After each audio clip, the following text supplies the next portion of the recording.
sistema nervioso simpático, que era el que nos daba la respuesta de huida, de lucha. El parasimpático, que era el que nos daba la respuesta de descanso. Anatómicamente tenían sus diferencias. El sistema nervioso simpático estaba formado por la cadena simpática. El sistema nervioso parasimpático estaba formado por los pares craneales, ¿se acuerdan? Terceros, 7, 8, 9 y 10 pares craneales.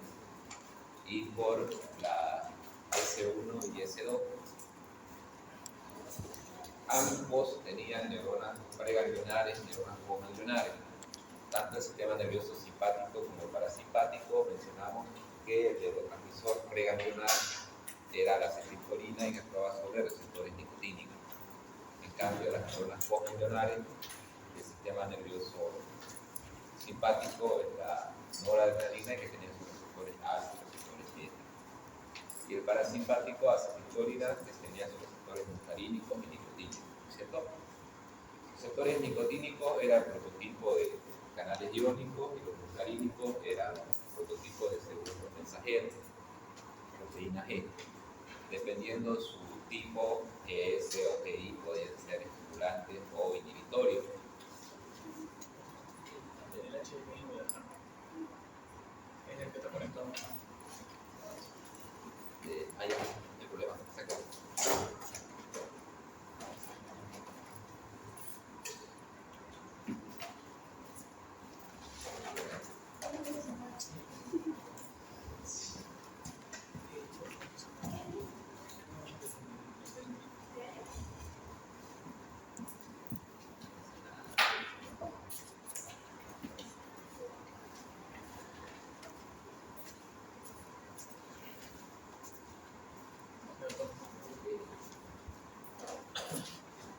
Bueno, ya nos quedamos.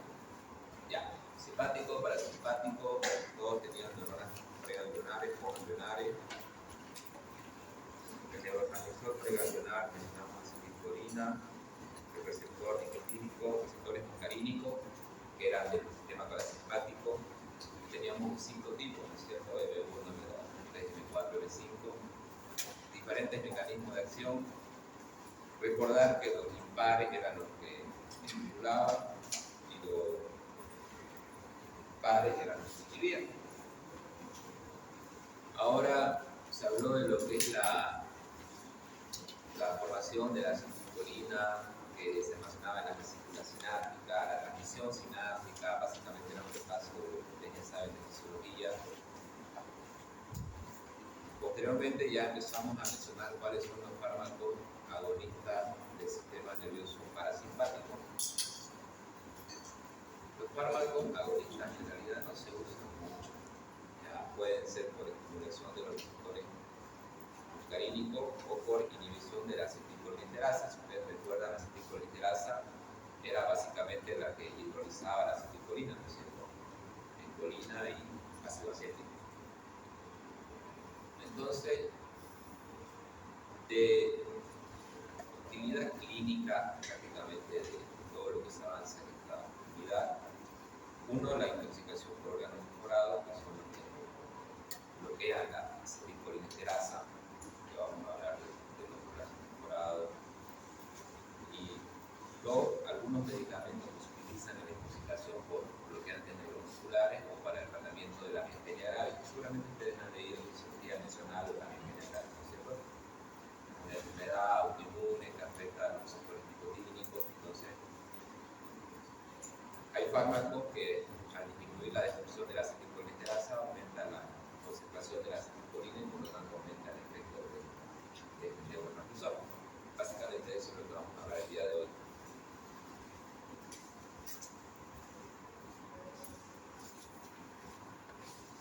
Entonces, lo mencionamos. Parasimpático, también lo mencionamos. Neurona preganglionar, neurona postganglionar, receptores nicotínicos y preganglionares. Había una característica particular del sistema nervioso simpático que actuaba sobre la célula como fines de la médula suprarrenal, que indicaban adrenalina y tenía la característica de que tenía un tipo de acción más prolongada, diferente de los neurotransmisores que se liberaban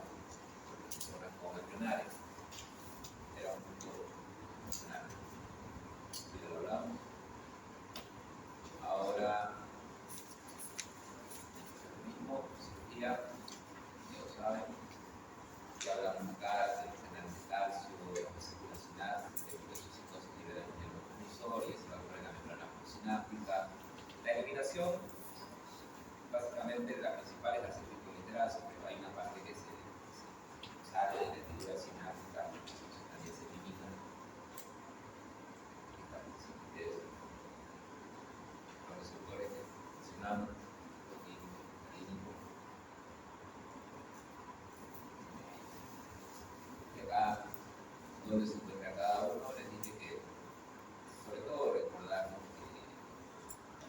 cuáles son los estimulantes, cuáles son los inhibidores. Ahora, los agonistas tienen que, en realidad,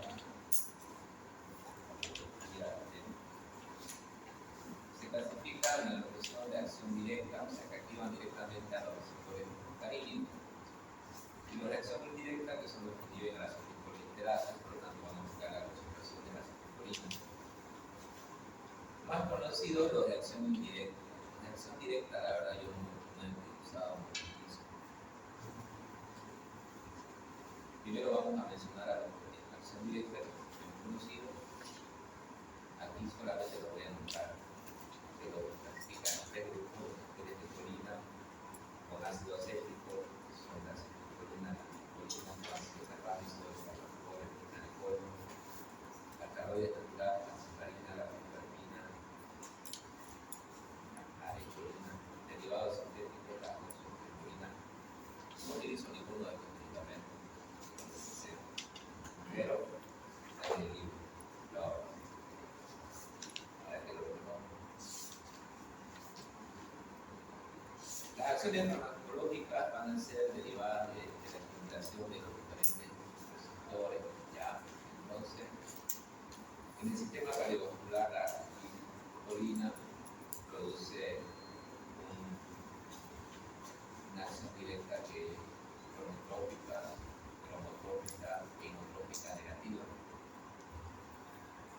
O sea, que disminuye la contracción, disminuye la conducción y disminuye la frecuencia cardíaca.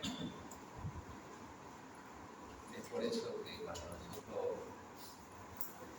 administramos atropina a un paciente que lo antagonizan por ritmo inverso, ¿no es cierto? El paciente se pone taquicárdico, ¿no es cierto? Pero, ¿cómo es que logra estos efectos en el sistema cardiovascular? A nivel del nódulo sinoauricular, el nódulo sinusal disminuye la velocidad de polarización de la MC4, por lo tanto va a disminuir la frecuencia cardíaca, tener un efecto notrópico negativo. En el músculo auricular disminuye la duración del potencial de acción para tener una acción notrópica negativa, o sea que va a tener menos contracción. En el nódulo auriculoventricular la tendencia aumenta el corredor refractario, puede causar bloqueo. Y el músculo ventricular tiene una escasa acción, por lo tanto, su efecto no está marcado ligeramente negativo. En la literatura, en los dos libros que se usa, va mencionando órgano por órgano, así que vamos a seguir haciendo lo mismo. Y ya cuando toca hablar de los efectos de los medicamentos, ya. Como les mencionaba, estos medicamentos la verdad no se utilizan bastante. Lo que más se habla de agonistas muscarínicos en intoxicaciones. En el aparato digestivo, como mencionamos anteriormente, aumenta la actividad, aumenta el hipertiroidismo, aumenta la secreción de las glándulas salivales, pancreáticas. A nivel de las vías urinarias, estimula el precursor, relaja el intestino, por lo tanto va a haber presión. En las vías respiratorias produce concentración, aumento de la secreción. Básicamente, todos estos efectos son los que va a tener un paciente con intoxicación por órganos involucrados. Va a llegar con relajación de esfínteres, va a llegar con disnea, va a llegar con trépico, o sea, va a llegar con una secreción a nivel pulmonar, va a llegar con dolor abdominal. Todo eso es producto de la acción de los receptores muscarínicos.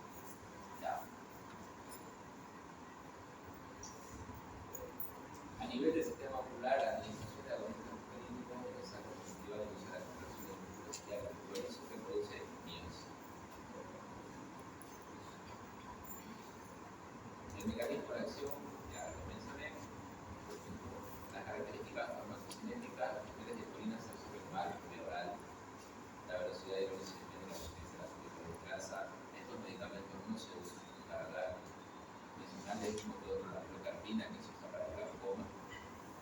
Lo que sí vamos a hablar un poquito más de lo que son de acción indirecta, que son los que inhiben la acetilcolinterasa, o sea, los que tienen acción directa, que actúan estimulando directamente a los receptores muscarínicos. Son medicamentos que casi no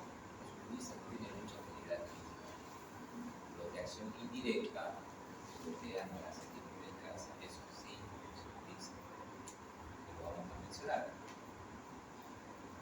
Reacciones adversas de agonistas muscarínicos.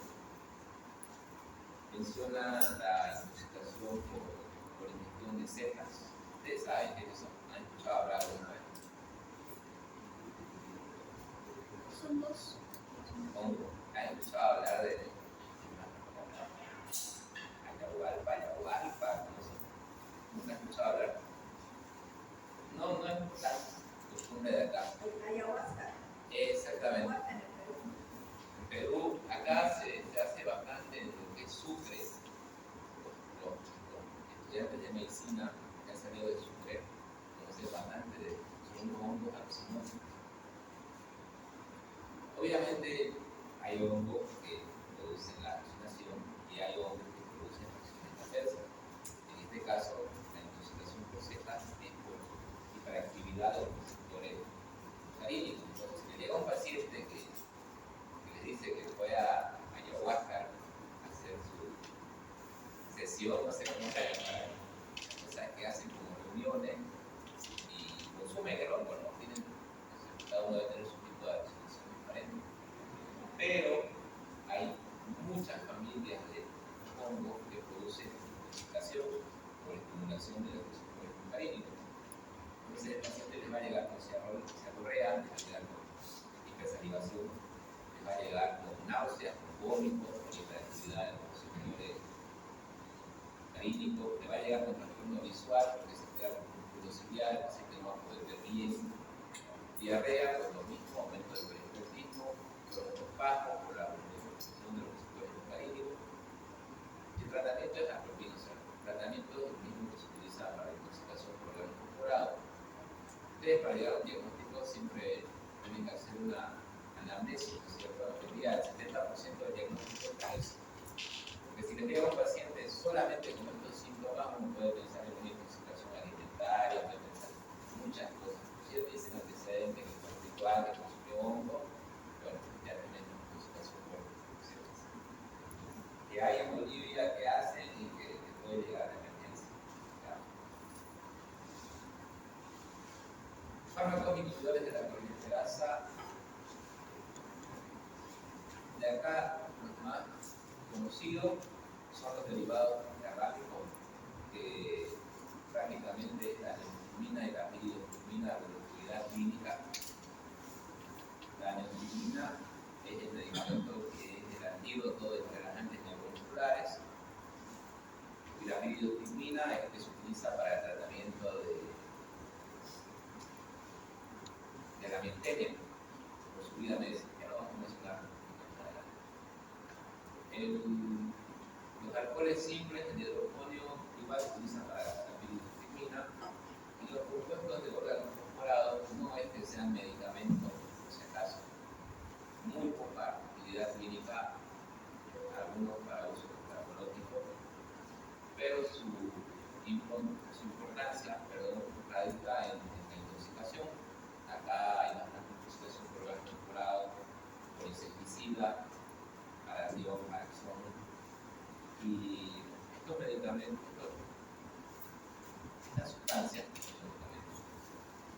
tienen la característica, uno, que inactivan de forma irreversible a las anticolinesterosa, dos, que son muy liposolubles. Si ustedes recuerdan, cuando hablamos de farmacocinética, una de las características de los medicamentos que son liposolubles es que se van a absorber fácilmente por cualquier vía, o sea, ustedes van a utilizar por vía cutánea, vía conjuntival, por vía de mucosa, entonces aquí la literatura lo menciona no como tratamiento, sino que por la frecuencia de intoxicación por órganos incorporados, no es que se utilice para uso clínico, sino que hay bastante intoxicación en el ámbito agrícola, que se utiliza. Ya. Bueno, todos estos que estamos mencionando inhiben a la colinesterasa, son de acción indirecta, utilidad clínica, la neutrimina, la piridoximina, características poco liposolubles, diferente de los órganos incorporados que son liposolubles, biodisponibilidad,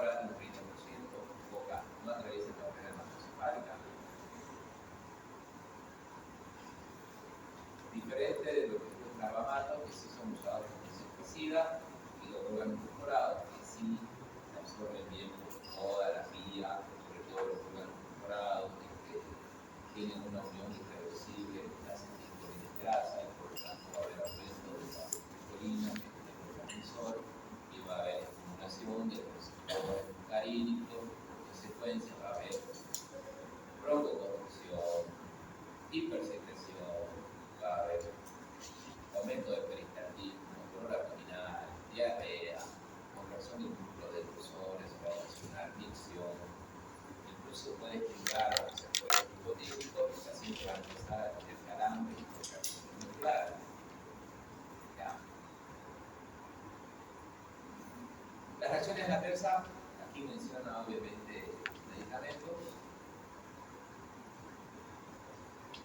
Principalmente ocurre en los pacientes que se les está haciendo tratamiento a la miastenia grave, cuando se usa la dosis o se sube la dosis muy rápido, y en este caso estaría mencionando prácticamente la pirfenidona. Y la intoxicación grave, que ya habla de los órganos perforados, puede afectar la función de la placa motora, cuando el nicotínico puede producir calambres, convulsiones, provoca activación de los receptores muscarínicos, receptores nicotínicos.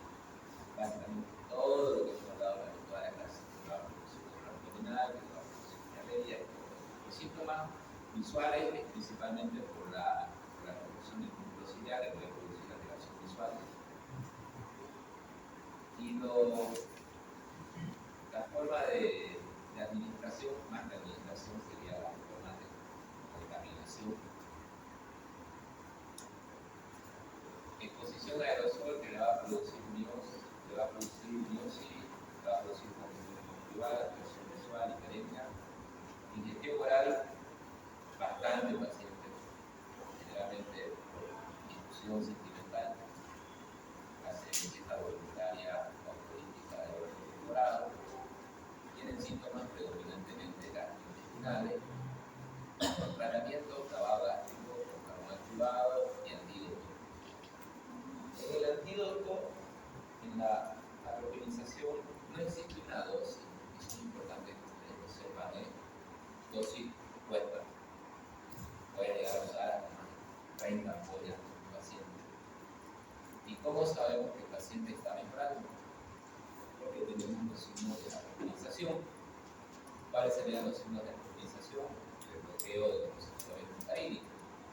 Entonces, si el paciente que está con hiperactividad de los receptores muscarínicos tiene diarrea, tiene abundante salivación, ustedes ya lo están bloqueando a esos receptores, que va a tener la boca seca, ¿no es cierto? Si tiene broncoconstricción y tiene crépito, que está lleno de líquidos todo el pulmón y ya se están bloqueando los receptores muscarínicos, ¿cómo va a ventilar? Va a ventilar bien. Precisamente esos son los signos de la atropinización, que el paciente tenga la boca seca, que el paciente tenga un murmullo vesicular conservado, o sea, que ventile bien,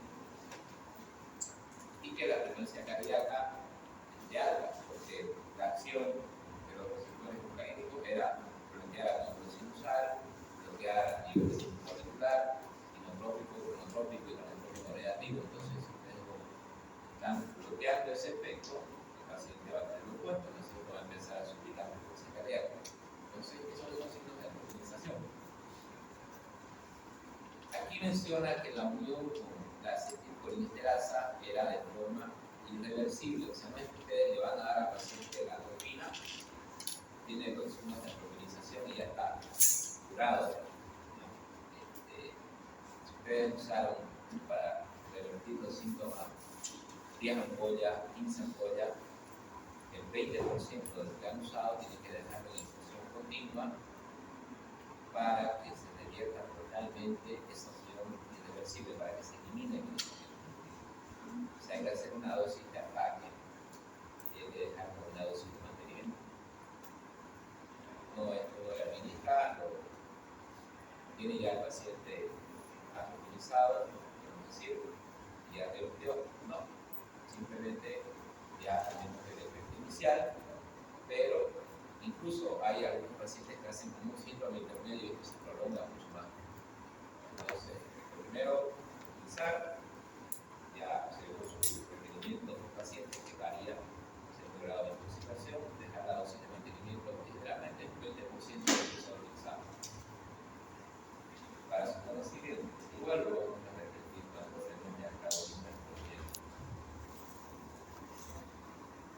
tratamiento y desactivación de la enzima. ¿Qué problema es que se bloqueó la enzima?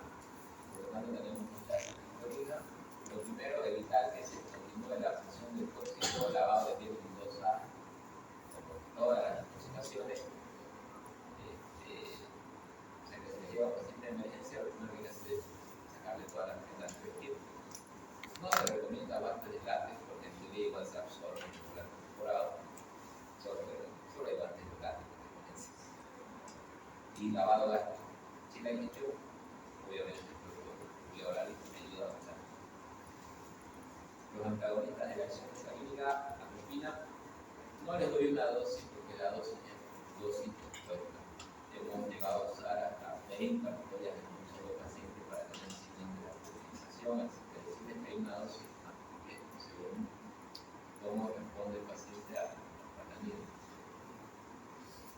La activación de la acetilcolinesterasa no he usado, no he encontrado en el medio que sería como el antídoto básicamente de la radiología. Simplemente hacemos un tratamiento de antagonismo donde viene a ser el bloqueo de los alimentos con la proteína. Ya. Y los otros medicamentos que se les mencionó, lo que es la neostigmina, la piridoximina, el eufonio, son medicamentos que se utilizan para la miastenia gravis. La neostigmina es un medicamento que lo usamos en terapia cuando tenemos un paciente con síndrome de OGV. OGV es un paciente que está en terapia intensiva, que está difundido, que se descarta que no tenga una causa mecánica que esté causando la obstrucción, que no tenga una hernia, que no tenga algo y que esté influyendo. Simplemente es un desequilibrio entre el sistema nervioso parasimpático y simpático. El tratamiento es neostigmina, mejora el paciente. Otra utilidad clínica bastante se utiliza cuando hay intoxicación por succinilcolina, cuando no se revierte el efecto de los relajantes neuromusculares, también se utiliza la neostigmina. Básicamente, en los agonistas colinérgicos de acción directa no hay mucha utilidad clínica. En los de acción indirecta, que son los que inhiben la acetilcolinesterasa, la neostigmina, la piridoximina, el eufonio, y la mención importante de la intoxicación por órganos mejorados, que no son medicamentos, pero sí hay bastantes usos en el ámbito agrícola.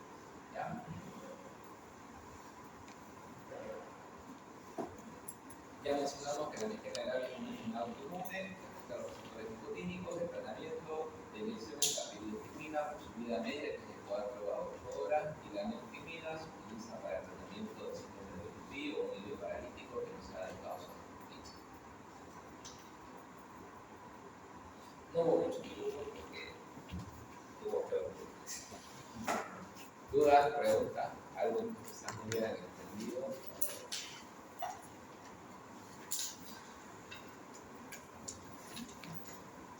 Bueno, la siguiente clase toca avanzar hasta agonistas colinérgicos, que ya vamos a entrar más a detalle de la turbina y todo eso que estamos hablando. ¿Ya? Después de eso, un sistema nervioso simpático y luego ya cardiovascular. Las prácticas empiezan el lunes ya. El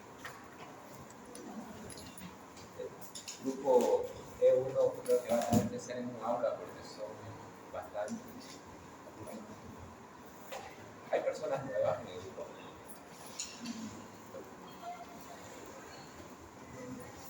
Bueno, entonces ya todos están informados de lo que vemos en las prácticas, porque había un federal, todo eso.